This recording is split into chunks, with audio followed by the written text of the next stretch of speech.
We are the Safe Aging Coalition of Northern Kentucky. There's a lot of different emotions that come into play, and oftentimes falls are one of the first indicators that somebody is starting to experience age-related changes that they're not adjusting as appropriately to, or they're not accommodating for. The worst time to make those decisions is when you're in the middle of a crisis.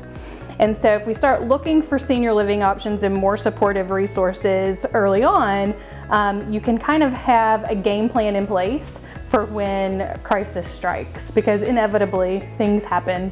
People have a lot of psychological barriers when you start to talk to them about being quote unquote vulnerable or at risk. We don't like to think about ourselves that way, and we don't like to think about ourselves as aging. Starting small with just some simple changes that can be made in the household to make them safer. Things are going to happen that are beyond your control.